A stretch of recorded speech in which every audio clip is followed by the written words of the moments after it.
దేశ్కి నేత కార్యక్రమానికి తిరిగి స్వాగతం. వెంకన్న గారు, మనం తెలంగాణ గురించి మాట్లాడుతున్నాం. ఇప్పుడు తెలంగాణ వచ్చింది కదా, వచ్చిన తెలంగాణ పునర్నిర్మాణం ఎట్లుండాలనుకుంటున్నారు? మన తెలంగాణ వచ్చిందండి, ఆంధ్ర వాళ్ళతో మనం కొట్లాడి తెలంగాణ తెచ్చుకున్న తర్వాత మన కాళ్ళ మీద మనం నిలబడాలి ఇప్పుడు. ఎందుకంటే వాళ్ళతోని మనం పోటీగా పని చేయాలండి. అక్కడ పరిశ్రమలు ఉన్నాయి, అక్కడ చాలా అభివృద్ధి చెందింది అక్కడ ఆంధ్రలో. అదేవిధంగా ఇక్కడ కూడా పరిశ్రమలు పెట్టి తెలంగాణ జిల్లాలలో పేదవాళ్ళను అభివృద్ధి పరిస్తే తెలంగాణ బాగా డెవలప్ అవుతుందండి. అది చాలా మంచిగా ఉంటుందండి. అది ఓకే, రైట్. ఇప్పుడు ఇందిరమ్మ ఇల్లు అని చెప్పేసి వచ్చినాయి కదా, ఇందిరమ్మ పథకం కింద ఆ ఇల్లు ప్రతి ఒక్కరికి ఉన్నాయి. మీ గ్రామంలో ఉన్న ప్రతి ఒక్కరికి చాలా మందికి ఉన్నాయి. కొంచెం బిల్లు వస్తాయి, బిల్లు పెండింగ్ ఉన్నాయి.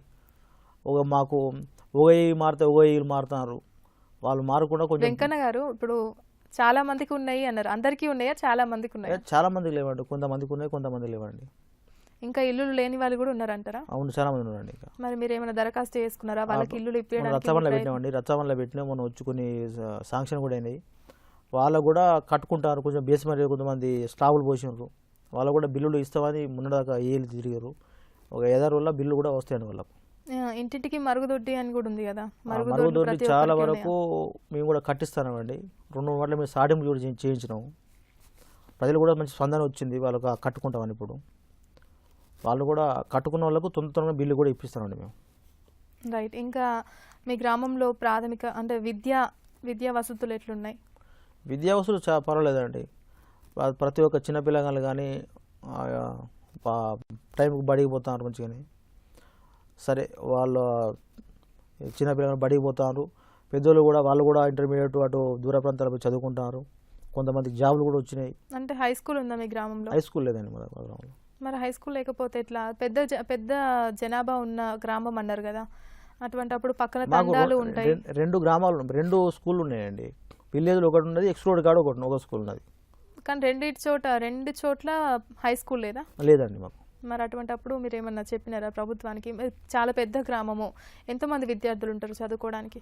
150 మంది ఒక స్కూల్ ఉంటారండి, 100 మంది ఒక స్కూల్ ఉంటారండి. ఎందుకంటే ఈ ప్రైవేటు బళ్ళకి ఎక్కువ ఆసక్తి చూపిస్తారు చదువుకోండి. గవర్నమెంట్ బళ్ళ కంటే ప్రైవేట్ బళ్ళకి ఎక్కువ చూపిస్తానండి. ఎందుకు అటువంటి ప్రభావం ఎందుకు ఉందంటారు? ప్రభుత్వ పాఠశాలలో మంచిగా చెప్పట్లేదంటారా? అది మంచిగా చెప్తారో చెప్తారు, తల్లిదండ్రుల ప్రోత్సాహం లేకపోతే ఆ టీచర్ల ప్రోత్సాహం తెలుస్తలేదు. కానీ ఈ గవర్నమెంట్ బళ్ళకే కొంచెం తక్కువ చూసి ప్రైవేట్ బళ్ళకే ఎక్కువ పంపిస్తారు పిల్లలను. ఓకే, అంటే గవర్నమెంట్ పాఠశాలలకి పంపించడానికి ప్రభుత్వ పాఠశాలలు వెళ్ళి చూడడానికి, అంటే అప్పుడప్పుడు వెళ్ళి చూడాలి కదా, మీ వంతు కృషిగా. నేను ప్రతి రోజు కానీ రోజు పోతానండి. వాళ్ళకు మంచిగా గవర్నమెంట్ వారానికి ఒక రోజు గుడ్డు పెడతారు, ఫుడ్ కూడా మంచిగా పెడతారు. పెట్టకపోతే మాత్రం నేను మొన్న వార్నింగ్ ఇచ్చానండి ఆ స్కూల్ హెచ్ఎంకును ఆ వండి పెట్టే టైం ఒక వార్డెన్ కూడా. మీరు పెట్టకపోతే మాత్రం సార్ బాగుండని చెప్పి మొన్న కూడా వార్నింగ్ ఇచ్చాను. అప్పటికంచి కొంచెం మంచిగా పెడతారు, పిల్లగాళ్ళు కూడా కొంచెం మంచిగా పోతున్నారు. మీరు చేయబట్టే అది హై స్కూళ్ళలో పోతారు, వేరే పాఠశాలలో పోతారు పిల్లగాళ్ళు. ఇక్కడ నుంచి ఇంగ్లీష్ మీడియం స్కూల్స్ వచ్చినాయా మీ గ్రామంలో? రాలేదండి. రైట్. ఇంకా మీ గ్రామంలో వైద్య సౌకర్యం ఎట్లుంది? అంటే వైద్య సౌకర్యం అంటే మా దగ్గర లేదండి. ఆయాలకి ఇట్లా ప్రతి వారం వస్తారు, వచ్చి గర్భిణీలు వాళ్ళకి చూసి ట్రీట్మెంట్ ఇచ్చి ఇస్తారండి వాళ్ళకి. అంటే మొత్తానికి మీ గ్రామంలో ఎటువంటి ఆసుపత్రి లేదు? మరి దానికోసం మీరు ఏం చేస్తున్నారు? దానికోసం మేము మాట్లాడినామండి. మాట్లాడితే మేము పై అధికారులు రాసినామండి. రాస్తే అప్పుడు చెప్తామని వాళ్ళు వైద్యులు చెప్తానండి. రైట్. ఇంకా పింఛన్లు ఎంతమంది అందుకుంటున్నారు మీ గ్రామంలో? పింఛన్లు అందుకునే వాళ్ళు కూడా ఉన్నారా? పింఛన్లు 420 పింఛన్లు వస్తానండి ఇప్పటికి. అలా చీనత కానివ్వండి, గౌడ పింఛన్లు కానివ్వండి, వృద్ధాప్తి కానివ్వండి, వికలాంగులు మొత్తం కలిపి 420 వస్తాయి. అది నెలలో సక్రమంగా ఇస్తారు. ఇంకా కొన్ని పెండింగ్ ఉన్నాయండి, అవి కూడా ఈ రచ్చబండ్లో పెట్టినా అవి కూడా వస్తాయి అంటారు. కానీ ఇప్పుడు ఎలక్షన్లు కాబట్టి ఇప్పుడు ఎంతమంది ఉన్నారు ఇంకా పింఛన్లు అందుకోని వాళ్ళు? ఇంకా 150 మంది దాకా ఉన్నారండి. 150 మంది దాకా ఉన్నారు. వాళ్ళ గురించి మీరు రచ్చబండలో పెట్టినామండి. మేము కూడా ఎంపీడీఓ గారు చెప్పినాం, వాళ్ళు కూడా మేము ఆన్లైన్లో కొట్టామండి. అవి తొందరలో వస్తాయని చెప్పి వాళ్ళు కూడా చెప్తారండి. మీ గ్రామంలో ఉన్న అంగన్వాడీ సేవలు ఎంతవరకు ప్రజల్లోకి పోతున్నాయి?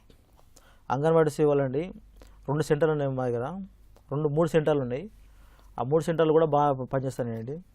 చిన్నపిల్లగాళ్ళు కూడా తోలుతున్నారు, ఆడ కూడా మంచిగా చెప్తారండి వాళ్ళు కూడా. రైట్. మీ గ్రామానికి సంవత్సరానికి ఎన్ని నిధులు కేటాయిస్తుంది ప్రభుత్వం? టీఎఫ్సీ కానీ 13 ఫైనాన్స్ టీఎఫ్సీ కానీ ఎస్ఎఫ్సీ కానీ ప్రతి సంవత్సరం ఈ సంవత్సరం మాత్రం 1,50,000 వచ్చినాయండి. దాన్ని మోటార్లకు అది ఇది పెట్టినామండి. మోటార్ గాలిపోతే పెట్టినాం. తర్వాత ఒకటి చిన్న రోడ్ వేసినాం, దాంట్లో వాడుకున్నాం. రైట్. ఇంకా ఎటువంటి సమస్య? డ్రైనేజీ సమస్యలు, డ్రైనేజ్ వీధి సమస్య లైట్లు, డ్రైనేజ్ సమస్య ఉండేది. వీధి లైట్లు కరెక్ట్గా వేస్తున్నారా? మా వీధి లైట్లు నేను వచ్చిన కంచి బరాబర్ పెడతానండి. వీధి లైట్లు ఇంతవరకు ఎక్కడ కూడా పోలేదు. ఎమ్మటే పోతే అక్కడ ప్రజలు ఎమ్మటే చెప్తారు నాకు ఫోన్ల ద్వారా కానీ, లేకపోతే మనిషి ద్వారా సమాచారం ఇస్తారు. ఎమ్మటే వాళ్ళకు స్పందించి ఎమ్మటే వాళ్ళకు అక్కడ ఏం సమస్య ఉన్నది, ఇలా అక్కడ బుగ్గల సమస్య ఉన్నదా, వాటర్ సమస్య ఉన్నదా, ఎమ్మటే పోయి దాన్ని అమలు చేస్తాను అండి. ఓకే. ఎవరికి ఏ ప్రాబ్లం వచ్చినా మీరు అందరికీ అందుబాటులో అన్ని ఉంటారా అందుబాటులో ఫోన్లలో? అందుబాటులో ఉంటాయండి. ఇంకా పశు సంక్షేమం, పశు అభివృద్ధి ఎట్లా ఉంది మీ గ్రామంలో? పశువులు అప్పటికంటే కొంచెం చాలా తక్కువేనండి పశువులు. ఎందుకంటే వాటికి రైతులు బాగా టెక్నాలజీ అంటే ఈ ట్రాక్టర్ల మీద దాని మీద పడి ఇంటికి ఒక జత ఉంచుకుంటారు ఒక రైతు. ఇక ఎక్కువ పశువులు కొంచెం తక్కువ ఉన్నాయి. అంటే పశువుల్ని దున్నడానికి తప్ప దేనికి ఉపయోగపడవు అనుకుంటున్నారు. అంటే బర్రెలు ఇంకా వెటర్నరీ డాక్టర్స్ పశు వైద్యం కోసం. లేరండి. మరి వెటర్నరీ ఏమన్నా అయితే మా దగ్గర మైలర ఉంది, లేకపోతే రాయపడుతుందండి. అటే తీసుకుపోయి వాటిని వైద్యం చేసుకొని వస్తారు. ఓకే. బంగారు తల్లి పథకం అమల్లోకి వచ్చింది కదా, వచ్చిందండి. దానివల్ల ఎంతమంది సద్వినియోగం చేసుకోరు దాన్ని? దానికి రీసెంట్లీ 29 మంది ఉన్నారండి మా విలేజ్లో. వాళ్ళకందరికి కూడా చెక్కులు వచ్చి బ్యాంకులో పడ్డాయండి. అంటే ఎంతమందికి అమల్లోకి వచ్చింది అది? 29 మందికి వచ్చినాయండి. అంటే 29 మంది పిల్లలే పుట్టినారా మీకు? ఆ డేట్లో పుట్టినట్టు. ఆ డేట్లో అంతకుముందు డేట్లో పుట్టలేదండి. ఆ డేట్లో పుట్టిన వాళ్ళకు వచ్చినాయండి. ఓకే. చదువుకున్న యువత ఎంతమంది ఉన్నారు? అంటే గ్రాడ్యుయేట్స్ ఉన్నారండి. 200 మందికి ఉంటారు వాళ్ళు. మరి అందరికీ ఉద్యోగాలు వచ్చినాయా? ఉద్యోగాలు నేను ఇప్పించకున్నా కానీ వాళ్ళకు నేను బ్యాంకు లోన్లు ఇప్పించిన ఒక 10 మంది ఎస్సీలో కండి. మొన్ననే రీసెంట్లీ వాళ్ళకి సబ్సిడీ వచ్చింది తప్ప ఇంకా లోన్లు ఇవ్వలేదు బ్యాంకు మీద కూడా.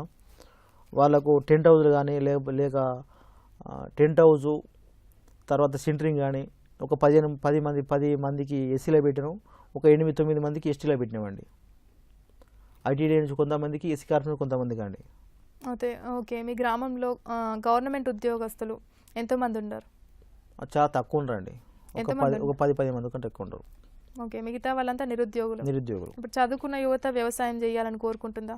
వ్యవసాయానికి ఎవరు మొగ్గు చూపుతారండి. ఎందుకు అనుకోవచ్చు? ఇక వ్యవసాయం అంటే వ్యవసాయం గిట్టుబాటు లేదు కదండి. గిట్టుబాటు లేక అటు మొగ్గు చూపుతారు.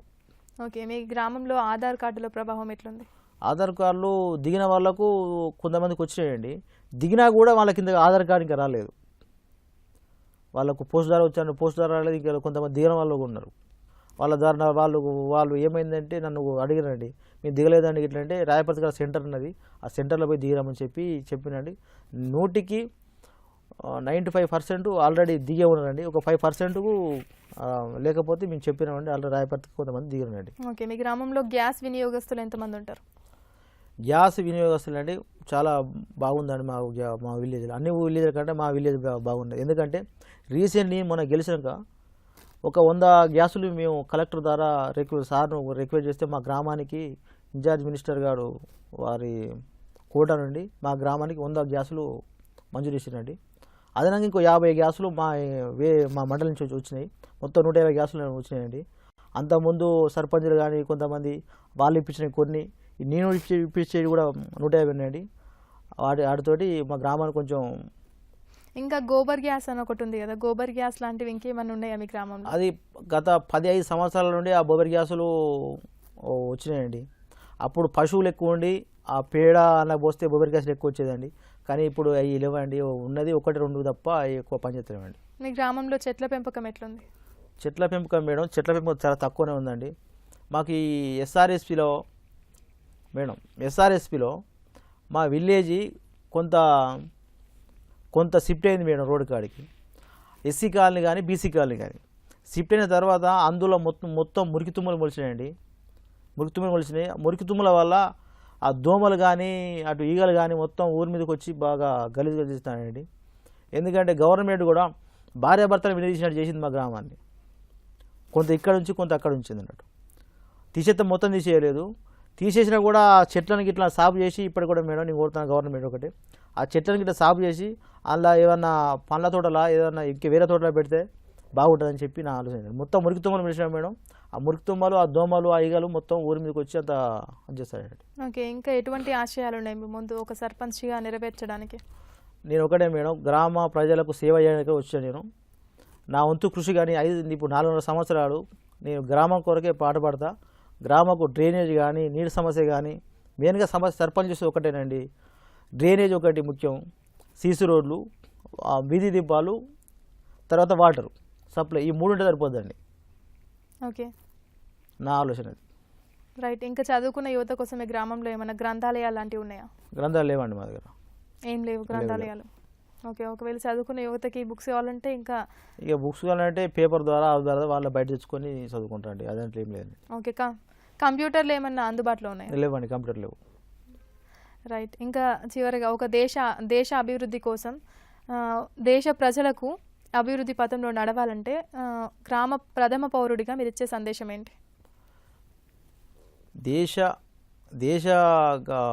దేశానికి అంటే గ్రామ డెవలప్ కొరకు మేడం ఫస్ట్ మెయిన్ గ్రామమే. గ్రామం అభివృద్ధి చెందితేనే దేశం అభివృద్ధి చెందినట్టు నా ఆలోచన మేడం. డ్రైనేజ్ కానీ సీసీ రోడ్లు కానీ గ్రామం కొంచెం అభివృద్ధి చెందాలనే ఆకాంక్ష ఉన్నది. దాని కొరకు నేను ఖచ్చితంగా పాటుపడతా, ఖచ్చితంగా నా వంతు కృషి చేస్తా. రైట్. చివరిగా మీ తోటి సర్పంచ్లకు మీరు ఇచ్చే సలహా ఏంటి? గత 8 నెలలు జరిగిపోయింది మేడం, ఇంకా 400 సంవత్సరాలు ఉన్నది. ప్రతి ఒక్క సర్పంచ్ కూడా సేవా దృక్పథంతో గ్రామ ప్రజలు చొచ్చుకొని పోయి గ్రామ ప్రజలకు అభివృద్ధి చేస్తే మనకు 5 సంవత్సరాలు కాదు ఇంకా వచ్చే అది కూడా మన గ్రామాల ప్రజలు మంచిగా తలుచుకుంటారు, మళ్ళీ ఫలానా సర్పంచ్ మంచి చేసినని చెప్పి పేరు ఉంటుందని చెప్పి నా ఆలోచన.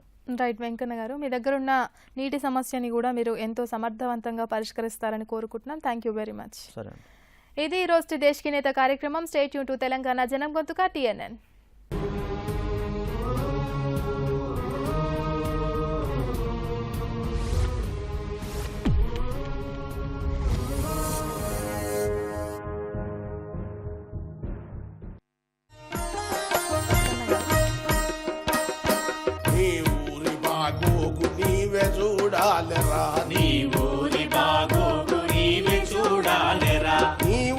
మంచి చెడు నీ జిమ్మెదారిరా, బాధ్యతే నీకొచ్చరా, పల్లోడ భారీ హక్కే వచ్చరా, పల్లోడ భారీ హక్కే వచ్చరా.